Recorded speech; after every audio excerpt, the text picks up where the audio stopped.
দমন থেকে তার বিরুদ্ধে নোটিশ জারি হওয়ায় গত 25/10/2025 তারিখে মদনপুরে একতা সমবায় সুপার মার্কেটের ব্যবসায়ীদের সংবাদ সম্মেলন।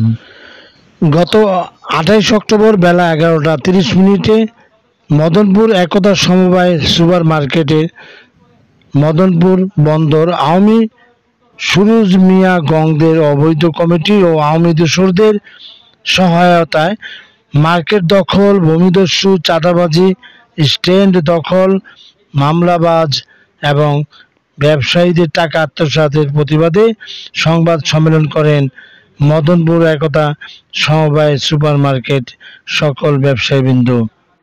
Shakir Ahmed Bappi, M news BD, Madanpur Bandar, Narayanganj.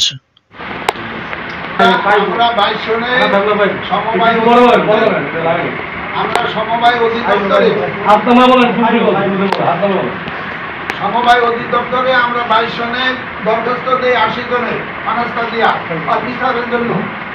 সমবায় 6 মাস ব্যাপী শুনানি করে ওর বিরুদ্ধে বলছে ওই কোনো কাগজপত্র দেখাতে পারে নাই, কোনো এজেন্ট ডাকে না, কোনো নির্বাচন নাই, একা দাঁড়ায় ওই 24 বছর পর্যন্ত সভাপতি তাকে অবসাদিত করার জন্য সমবায় অধিদপ্তর রায় দেয়।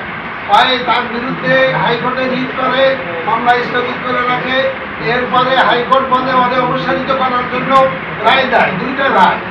এরপরে আমরা দুদকের কাছে দুদক কমিশনার গণশুনানিতে নারায়ণগঞ্জ 24-এর শুরুতে আমরা অংশগ্রহণ করি।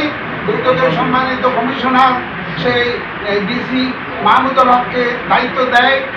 মাহমুদুল হক নিজেই দায়িত্ব নেয় যে আমি এই মদনপুর মার্কেটের সম্বন্ধে জানি স্যার, আমাকে দায়িত্ব দেন, আমি এরা সহায় করবো।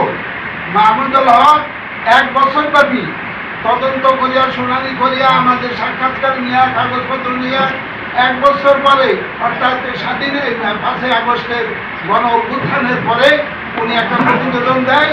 সেই প্রতিবেদনটা আমাদের কাছে আছে। এই দুদকের প্রতিবেদন, অধিদপ্তরের প্রতিবেদন, এরপরে দুদক আরেকটা প্রতিবেদন দেয়।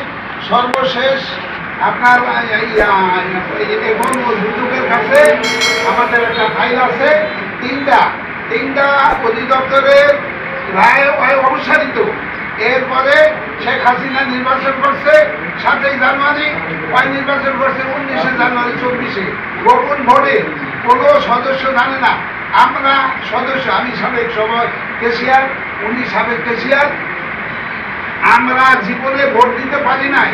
আমরা এই এত ছাত্র নিহত হইল 5 আগস্টের যে গণহত্যার মাধ্যমে, এই অভ্যুত্থানের মাধ্যমে আমরা একটা স্বাধীন দেশ পাইলাম, দ্বিতীয় স্বাধীন। এই আমরা ভোট দিতে চাই। সাংবাদিক ভাইয়েরা আপনাদের কাছে আমরা সুযোগ করে আবেদন করতেছি। আমরা এই 12 জন এই 4 বছর ধরে আমরা খাইয়া না খাইয়া, অনেক ভাই আছে তার মেয়েকে বিবাহ দিতে পারে না, আমাদেরকে বঞ্চিত করছে, আমাদের মার্কেটে যাইতে চায় না ভাইরা, অনেক পত্র কোনো কাগজপত্র দেয় না। আর একটা সংবাদ বই, এত বড় মার্কেট, আর মার্কেটে কোনো গঠনতন্ত্র নাই, সংবিধান নাই, আর মার্কেটে কোনো অডিট নাই, সব অডিট ভুয়া। আমরা 10 লক্ষ টাকা জমা দিচ্ছি ব্যাংকে, আমাদের স্লিপ আছে, আমাদের রেকর্ডে আছে 10 লক্ষ টাকা, 10 কোটি টাকা কোনো দিকে আসে নাই। অতীত আছে 100 টাকা করে আমরা আচ্ছা থাকি। আমাদের যে আছে মার্কেট আছে কোটি কোটি টাকা মার্কেট, এইটা অডিটে দেখায় না। সিএ ফার্মা দেওয়া হয়, প্রাইভেট অডিট করায়, সেখানে আমরা ভোট থেকে আমরা হলাম খুদে ব্যবসায়ী।